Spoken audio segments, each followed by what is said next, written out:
अपने आप से हम किसी के बारे में सोचते रहते हैं, अंदाज लगाते रहते हैं। हमारा मन जिससे प्रेम करता है उसका सद्गुण देखता है, जिससे द्वेष करता है उसका दुर्गुण देखता है।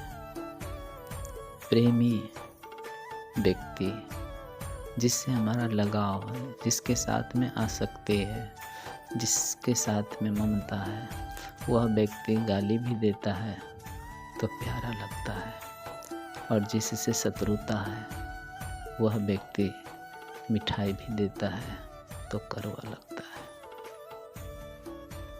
मन का सबसे बड़ा दुर्गुण है कि जो चीज़ मिल गया उसका कोई वैल्यू नहीं है, जो चीज़ नहीं मिला उसके लिए तरसता रहता है। बचपन से लेकर अब तक हमने जो कुछ चाहा, जब तक वो नहीं मिला तब तक उसमें सुख दिखता है। जिस दिन वो चीज़ मिल गया उसका आकर्षण खत्म, अब सुख कहीं और दिख रहा है। मन हमेशा अभाव में जीता है। जो चीज़ मिल गया उसका आकर्षण खत्म, जो चीज़ नहीं मिला उसके लिए दिन रात मेहनत करेगा, दिन रात तड़पेगा। जिस पर जिस क्षण वो प्राप्त हो गया फिर उसका आकर्षण खत्म, अब कुछ और चाहिए।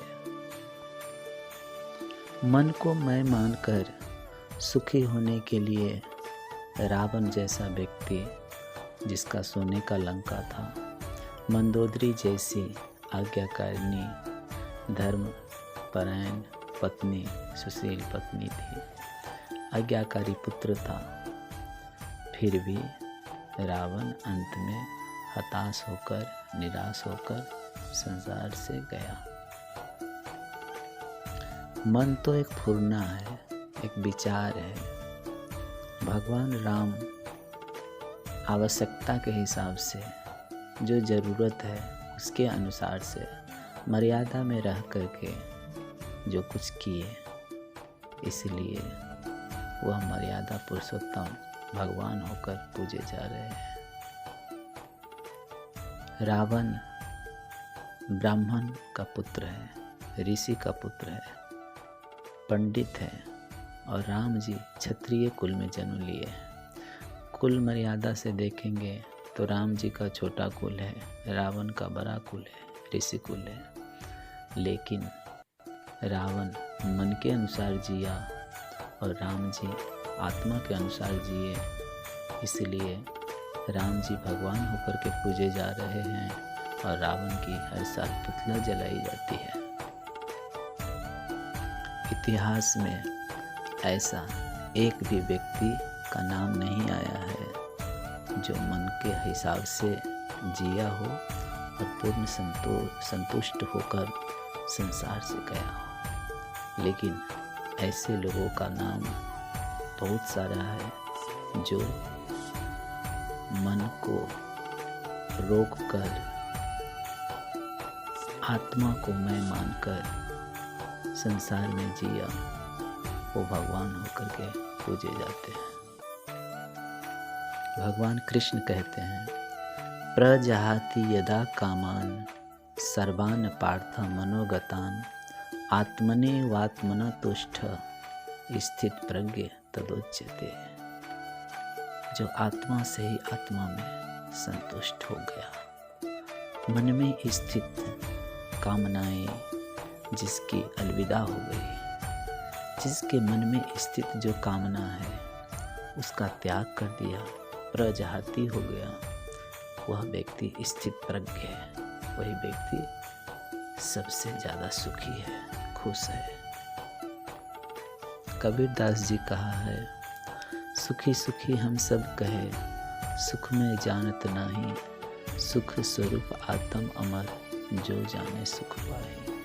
सुख स्वरूप हमारा आत्मा है, उसको हम जानते नहीं और बाहर से सुख अंदर भरकर सुखी होना चाहते हैं।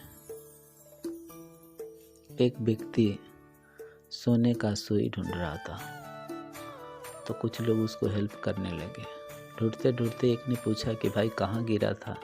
जहाँ गिरा था वहीं ढूंढते हैं तो मिल जाएगा। तो बोलता है कि गिरा तो घर में था, लेकिन घर अंधेरा है, बाहर में उजाला है, तो मैं सोचा इधर ही ढूंढ लेता हूँ। सब लोग हंसने लगे, बोले मूर्ख कहाँ के, गिरा घर में था तो ढूंढता बाहर है, मिलेगा क्या? जा घर में दिया जला उजाला कर और घर में ढूंढ मिल जाएगा। उसी प्रकार से हमारा सुख आत्मा में है और हम बाहर में ढूंढ रहे हैं, चीज़ वस्तु में ढूंढ रहे हैं, शरीर में ढूंढ रहे हैं, विकार में ढूंढ रहे हैं, कहाँ से मिलेगा? इसलिए शरीर में सुख ढूंढने वाले, विकार में सुख ढूंढने वाले, नश्वर चीज़ वस्तु में सुख ढूंढने वाले हताश होकर, निराश होकर के संसार से गए। लेकिन जिसने भी अंतर आत्मा में सुख ढूंढा वही मीरा, सबरी, तुकाराम, नामदेव, कबीर, गुरु नानक, बुद्ध, महावीर, तुलसी, वाल्मीकि बन पाए, जिनको हम पूजते हैं, मानते हैं। ये लोग भी जिस समय आए उस समय हमने इनको नहीं माना, इनको सताया, इनके ऊपर दोषारोपण किया, क्या क्या लांछन नहीं लगाए। लेकिन आज भेड़िया दशां लोग जाते हैं उनके मंदिर पे, उनके स्थान पे उनका दर्शन करने। आज भी वही हो रहा है। समाज में कुछ ब्रह्मज्ञानी, महाज्ञानी, महापुरुष रहते ही हैं, अनादिकाल से आते रहे हैं, अभी भी है, लेकिन हम उनको पहचान नहीं पाते। जो पहचान पाते हैं वे तो उनसे फ़ायदा उठा लेते हैं। वो अपने आत्म तत्व को जानकर, आत्म खजाना पाकर वो तृप्त हो जाते हैं, वो संतुष्ट हो जाते हैं, वो सुखी हो जाते हैं। और जो नहीं पहचान पाते, जब वो महापुरुष संसार से चले जाते हैं तो फिर वो पछताते हैं। लेकिन का वर्षा जब कृषि सुखाने, जब कृषि सूख जाए तो बारिश किस काम का। जब महापुरुष संसार से चले जाए तो बाद में पछताने से क्या फायदा। ऐसा आत्मा का ज्ञान, आत्म खजाना सरमद नाम का फकीर पा लिए थे। औरंगजेब का शासन काल था। मुल्ला मौलवियों ने औरंगजेब से जाकर शिकायत किया कि सरमद नमाज अदा नहीं करता। औरंगजेब कहा कि सरमद आज मेरे सामने नमाज अदा करेगा। सरमद बोला कि जब तक पता नहीं था कि मैं कौन हूँ तब तक नमाज अदा कर रहा था। जब पता चल गया कि मैं ही खुद खुदा हूँ, मैं ही मैं हूँ, तो नमाज किसकी अदा करूँ। औरंगजेब को बहुत गुस्सा आया। तलवार दिखाते हुए बोला कि आज मेरे सामने अगर नमाज अदा नहीं किया तो मैं तुम्हारा सर धड़ से अलग कर दूंगा। औरंगजेब को जवाब देते हुए सरमद बोले कि गर्दन, किसका गर्दन? मैं जो हूँ वहाँ तक आप पहुँच ही नहीं सकते। गर्दन इस शरीर का कटेगा, शरीर का जैसा जो प्रारब्ध होगा वही होगा। और आप मुझे क्या नमाज अदा कराओगे? आप क्या पहचानते फिर खुदा को? तुम्हारी खुदा ताला तो मेरे पैर के तले। आवेश में आकर औरंगजेब सरमद का गर्दन काट देता है। फिर बाद में जब शांत होता है तो समझ में आता है कि औरंगजेब सचमुच ज्ञानी फकीर था। मेरे से बहुत बड़ा अपराध हो गया। और उसके बाद उसको समझ में आया कि मरते समय तक सरमद बोला कि तुम्हारा खुदा ताला मेरे पैर के तले है। तो वो जहाँ खड़ा था उसको खुदवाया गया तो उसमें बहुत सारा सोना असरफी निकला।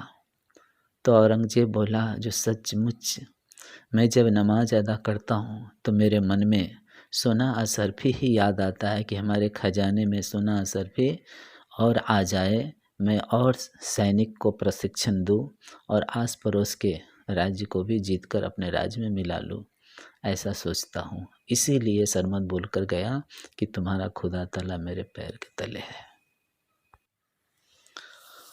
बड़ा भाई का हत्या किया था, पिता को जेल में डाला था।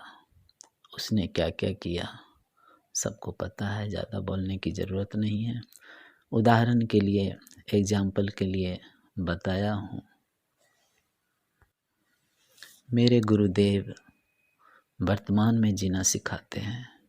जो बीत गई सो बात गई, तकदीर की शिकवा कौन करे, जो तीर कमान से निकल गया उस तीर का पीछा कौन करे।